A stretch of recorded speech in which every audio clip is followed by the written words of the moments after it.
Pharmaceutical Processing, in conjunction with INTERPHEX, presents INTERPHEX Live.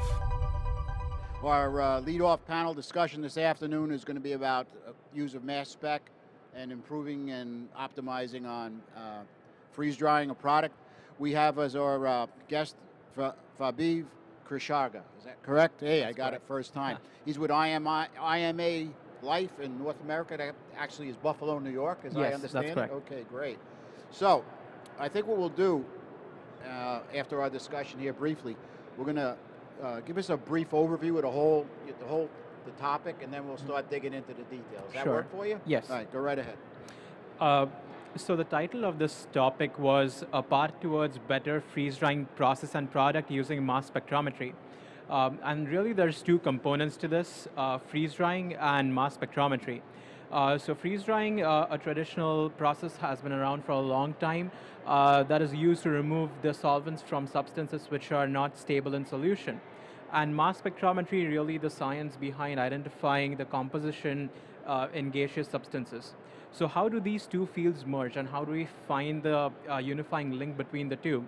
And really, mass spectrometers have been applied to freeze drying since about the 1980s, when they were first used in Edwards freeze dryers, and they were about the size of this table right here. And they were used to determine the process gases composition. So for example, nitrogen or water vapor, how much of water vapor is left in the freeze dryer, how much of nitrogen is in there. To determine that, mass spectrometers were used. Now today, with advanced manufacturing techniques, we have moved forward to the stage where mass spectrometers have reduced in size significantly. Better data is available from them, and they can really be used for monitoring and possibly in the future for controlling the freeze drying process. So that's the sort of overview and how we can find the applications of mass spectrometers in freeze dryers. And as you can imagine, traditionally there have been many PAT tools used for monitoring freeze drying, and really mass spectrometer can be an additional PAT tool for freeze drying. So are there limitations, or? Yes, a little bit. So the reason behind finding the motivations for applying mass spectrometry is that the traditional PAT tools used in freeze drying, they have some limitations. So for example, freeze drying, the broad stages are freezing the product. Then to sublime it, we have primary drying, and the late stage is the secondary drying process. So in freezing, we can monitor the temperature with thermocouples or RTDs. We can monitor the heat flux to determine when the product actually freezes or when the nucleation happens. And all of these can be used. For primary drying, we can have a sort of pressure sensors. We can compare the pressure differential between, let's say, a Pirani sensor and a capacitance manometer to determine how much water vapor is present. We can use nitrogen flow meters. We can use mass flow rate monitoring devices like TDLAS, which is more like a laser-based system. But as we move into secondary drying, that's when the limitations start to surface. And that's because the sensitivity given by all these PAT tools for primary drying, they are limited for secondary drying. So when we talk about pressure sensors and how much of their conversions we rely upon, that's sort of limited for secondary drying. And that's where we find the applications of mass spectrometers to be really useful. The other two limitations I just want to focus on quickly are applying all of these sensors in production environments. Of course, in lab environments, we don't have any CGMP considerations, so they can be used to, let's say, for a cycle development process. But as we move to production environments, there can be limitations. For example, in a particular mass flow rate sensor, the sensitivity or the accuracy can be limited immensely when we go to a production scale environment. So there's no point really relying on that data if it's not accurate enough. And the third point is the sterility considerations. So we want to make sure that any sensor that is coming in contact with the process or the product can be sterilized. And that's a serious consideration for sensors like a heat flux sensor, which you cannot really expose to high pressure and temperature steam, which is normally used for freeze drying. Well, it's obviously there's a significant, well, there's a big list of limitations. So we're going to be talking about mass spec. So the advantages there in freeze drying is secondary drying, and maybe we should get into that. Sure. So when we talk about advantages, we have to really take a step back and see what the motivations are in using mass spectrometers in freeze drying. And one of that, as I was pointing out before, is to look at guidance from the FDA. So many process guidelines exist out there, and one of them says that the leaks into these freeze dryers have to be monitored periodically. And the source of these leaks can either be a physical leak. For example, there's a leaky gasket or some atmosphere from the machine room that is getting into the freeze dryer, or it can be a source of a virtual leak, which can either be like a heat transfer fluid, which is used in the shelves, or the hydraulic fluid used in the shelf ramps, so on and so forth. And to monitor these leaks, mass spectrometers can be used. So that's a benefit and an advantage given by mass spectrometers that's not really found in any other application. Is that a reasonably common expectation that these things are leaking, or? Not really. The occurrence of these leaks may depend upon the type of freeze dryer, what process it's exposed to, how frequently it is used. But given the considerations that the price or really the product that goes in the freeze dryers, the kind of amount, the quantity that goes in is worth a lot of money. So in preventing any sort of leak from happening during a process, it will save a lot of money there as well. So it sounds to me like there are definite benefits. It also sounds to me like that we should be starting with mass spec at the lab level and bringing that up through production. I mean, there's got to be advantages to doing that. I mean, what's your experience with that? Right, and in fact, that's a good point. And the benefits or the applications for the lab are sort of a little different than the production environment. And the reason is that in a lab environment, we are more interested in, let's say, cycle development. So we want to know when a process is done, when the water vapor in the freeze dryer is really at a very low level so that we can advance to the next stage. Or let's say we want to try out a different formulation which has solvents in it, and we want to know if there's any solvent left before we start increasing the temperature. So we might want to know that. So that's the interest in the lab environment, and the mass spectrometer can be used to quantitatively gather data for those conditions. Mainly in production environments, we are concerned with sort of these leaks. So a traditional approach is to use sort of a helium leak detector, which is just a sort of a cumbersome equipment that I call it, and it can be just taken to a freeze dryer, connected to the vacuum pump line, and helium will be sprayed on the outside, and if there's any leaks, it will make its way inside and will be picked up by the helium leak detector. So the mass spec can be used in such conditions because it is doing the same job as a helium leak detector. In fact, other cases are like the contaminant detection that I mentioned. So the source of contaminants can either be silicone oil, which is the heat transfer fluid. There can be other sorts of heat transfer fluids as well, which are hydrocarbon-based, or it can be the hydraulic oil. So sort of different applications, different interests, but mass specs can be used in both.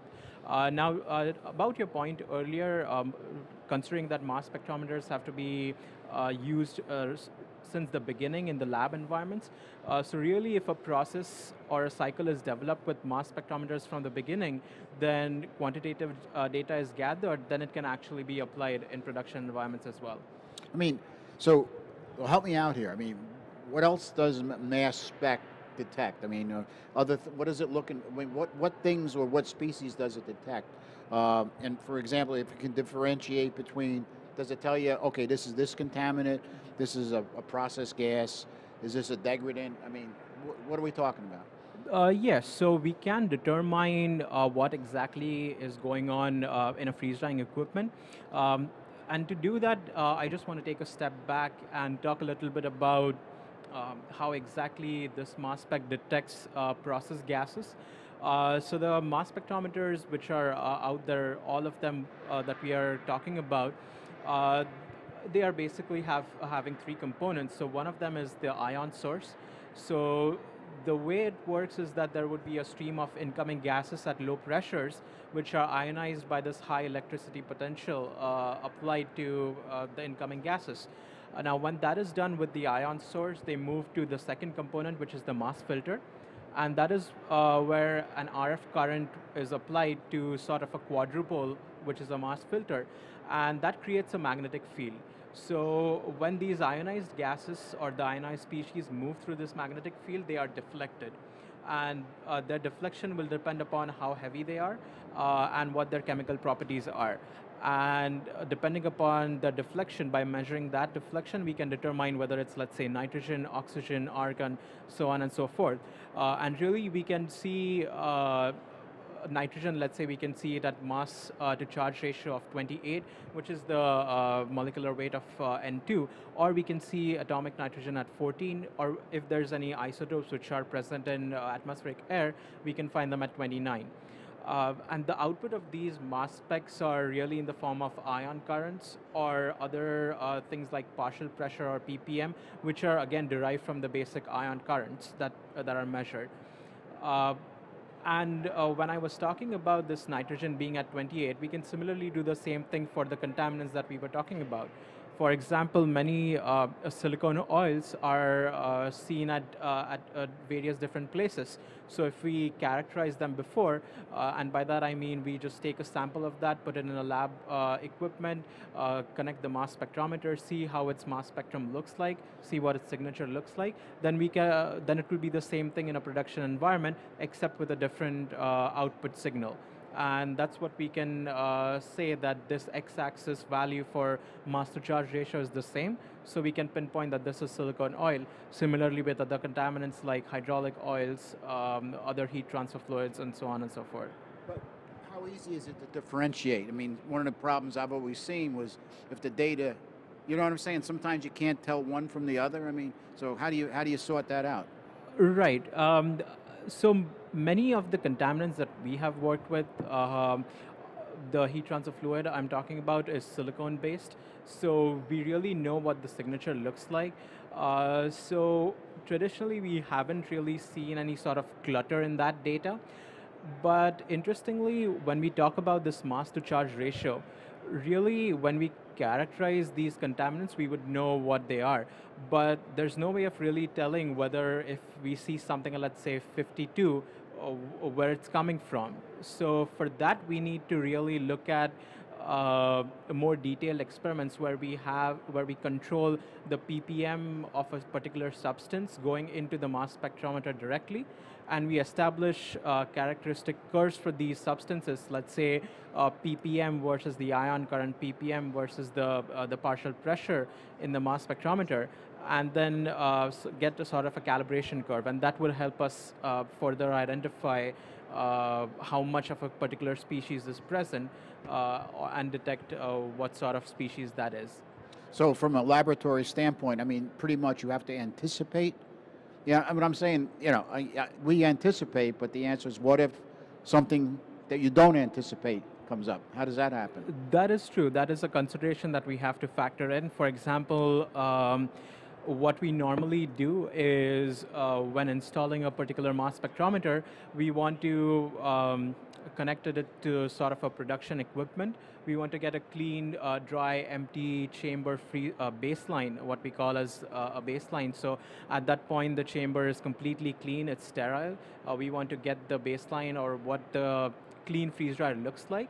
And then we sort of introduce contaminants one by one and get their signature. So some sites might be using a particular type of heat transfer fluid, which is not silicone based, so we want to get a particular signature. We want to say that, well, this is the most significant peak, this is the most significant x-axis value that you can keep on monitoring, and based upon the value for that particular peak, we can say going in the future whether that contaminant is present during a process or not.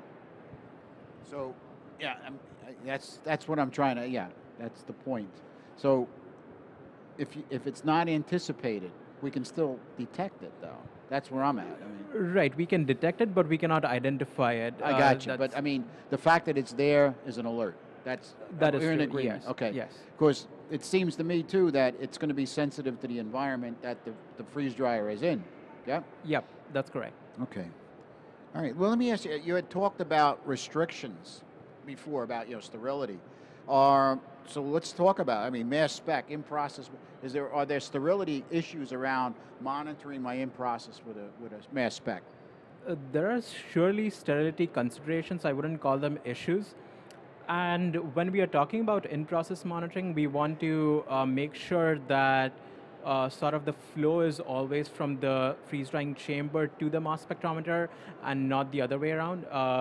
And the reason is that, as you can imagine, all these electronics that are in the mass spectrometer, they cannot be sterilized. They cannot be exposed to the high-pressure steam, high-temperature steam. So what we can do is install some valves in between the mass spectrometer and our product chamber, and do the same thing on the vacuum side as well. And we can make sure that there are some interlocks available on those valves which monitor the pressure downstream and in the chamber, do a comparison, and as long as the pressure downstream is lower, we can be sure that the flow is unidirectional. It's always going towards the mass spectrometer and out the vacuum pump and not the other way around. And we can be sure that we have met all our conditions and maintaining the sterile boundary. And that becomes part of the IQ of the equipment, I would assume. Right? Correct. All right. Yeah. And so that I'm clear, these are things that are retrospectively installed, or is this are they bolted on the beginning? Yeah. How did that come about? We can do it either way. So many mass spectrometers out there are currently in sort of a standalone configuration. Okay. And by that I mean, in production environment, what many really want to know about is whether there's any virtual leaks, like the contaminant leaks, right, or whether physical leaks. So they would connect the mass spectrometer, do the scans, check the freeze dryer.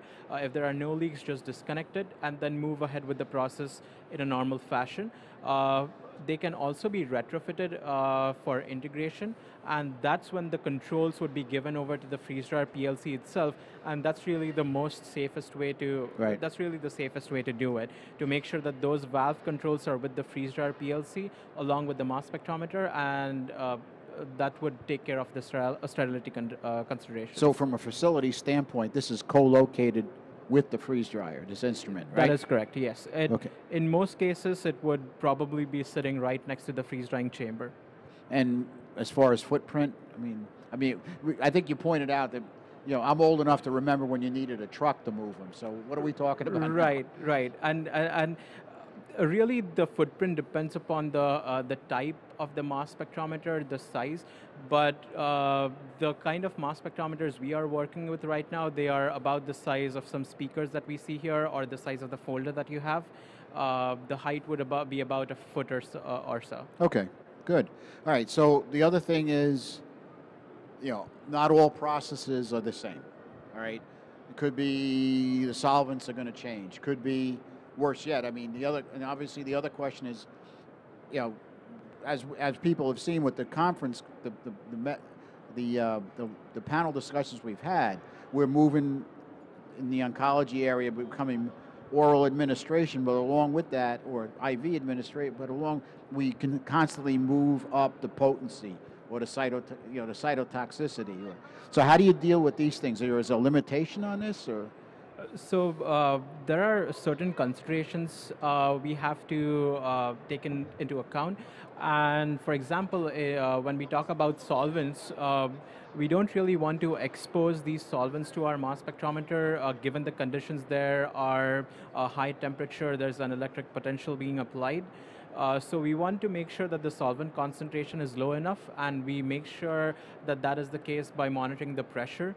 So for example, right now we are going off of 6 star as the boundary where we can expose the mass spectrometer to the freeze drying chamber. So when we are down to that level, that is when we can open some of the valves or open the connection to the mass spectrometer and let the detection happen.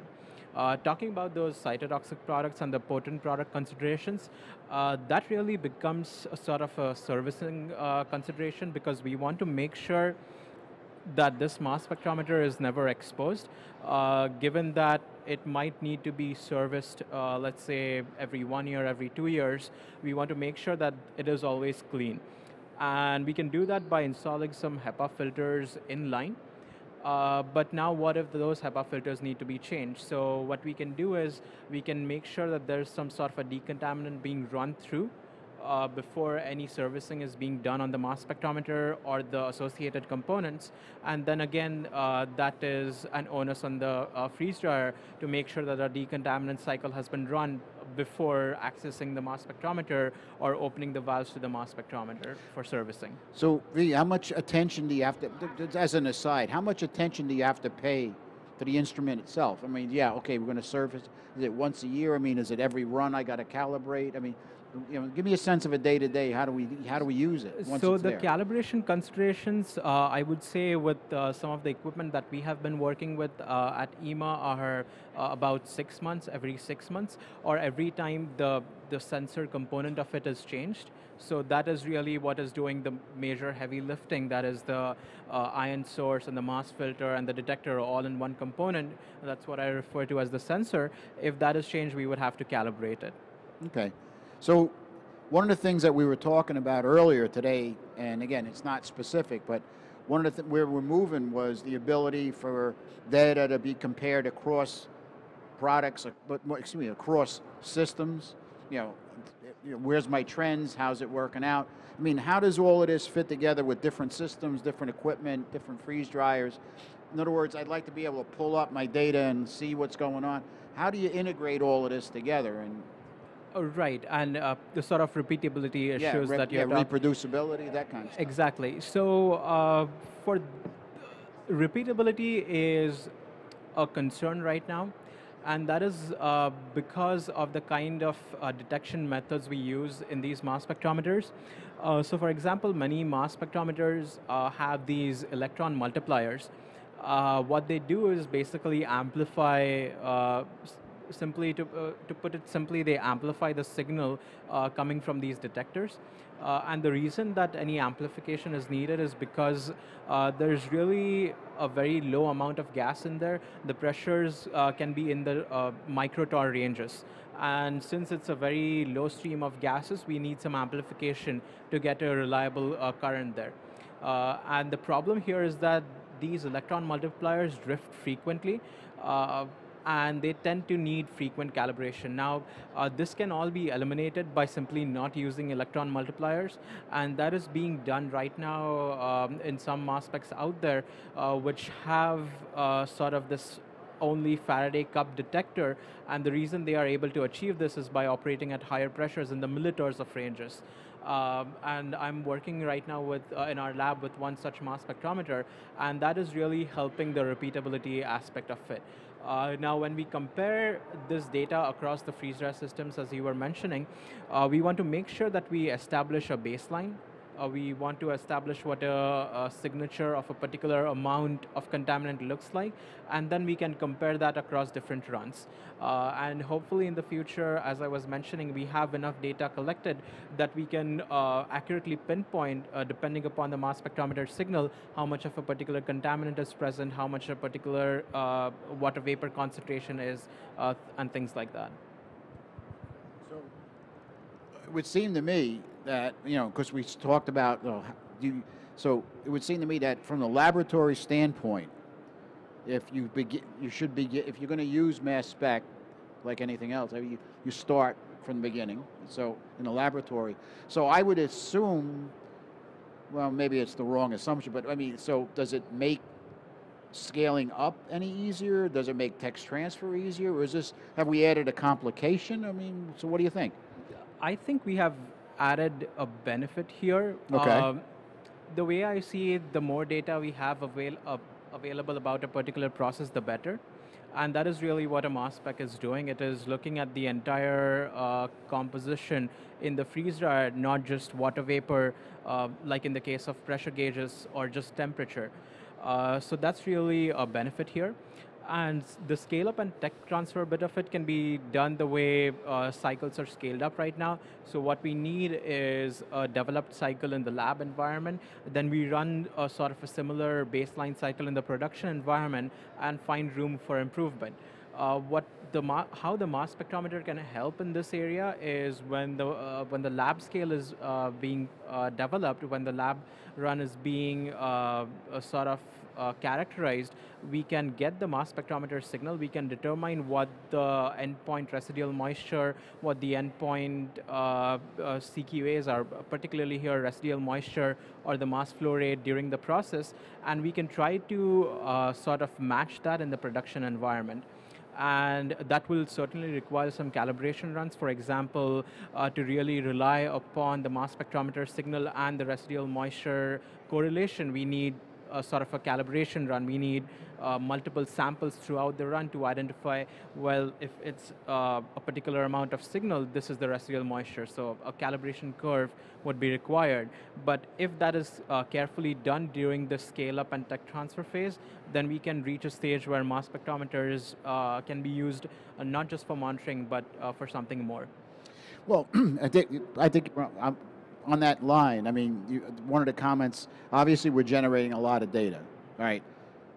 My opinion, that's a two-edged sword. A lot of data is good, and a lot of data can also get you in trouble, you know? So, I mean, it's like the guy with two watches, if you know what I mean. So anyway, my question is this, we're going to address this at the end of the day, but what about the data integrity across these systems? I mean, how do you is that assured in each case? I mean, how do you been dealing with that?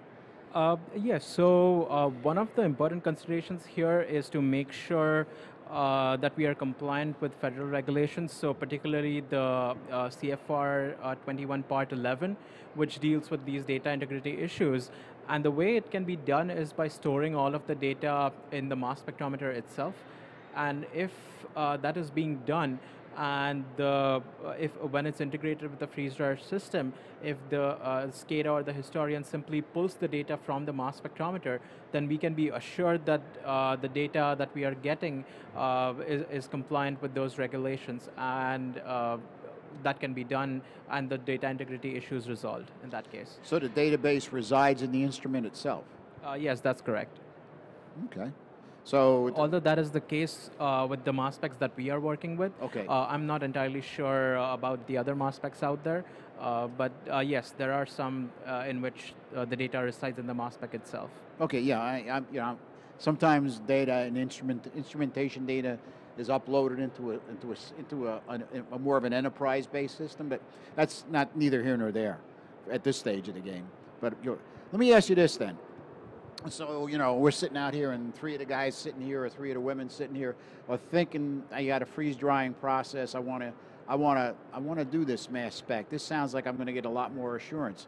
Hey, talk to me. What do we do? How do I go about it? How do I get it going? I mean, other than getting the money to buy it, I mean, there's got to be a lot more to it. So what do I need to know? Right. So here is where, so my thoughts on this are, at the moment, we have been using mass spectrometers to develop something in the lab environment and in the production environment for some leak detection or the contaminant detection part of it. I think there should really be a merger between these two. So for example, like we talked about before, that once we start using these mass specs right at the cycle development stage in the lab environments, then we can continue to use them until the end in the production environment. And that's where we can develop our production cycle better. That's where we can rely on the mass spec data, not just for monitoring, but I would like to see it for process control, for determining when there is an end of process, determining if there's not only contaminants, not only leaks, but the concentration of the process gases in a freeze drying environment. When you say process control, we're not talking about a loop system, right? I mean, that's not. I'm talking about having the feedback sent to like a smart system, or just the PLC can do it as well. If it tries to compare the data between the signal of water vapor and nitrogen, then we can determine when that endpoint has reached, and we can advance to the next stage. So that would seem to be, I think, yeah, PLC could do it, or I think one of the other discussions we had was on AI. Some low-grade artificial intelligence can handle stuff like this? Or? That is true. The mass spec data can, again, be fed into any sort of an edge computer if you want, Right, want to, and it can do its own processing. But for sure, I think it is easy enough to be done in PLCs as well. And the reason I mentioned that is because there's still some time when we move, there's still PLCs are widely being used in the freeze drying world. All of the current freeze dryers that we have at least are being controlled by the PLC logic. So we really want to make sure that it is compatible with that. Okay.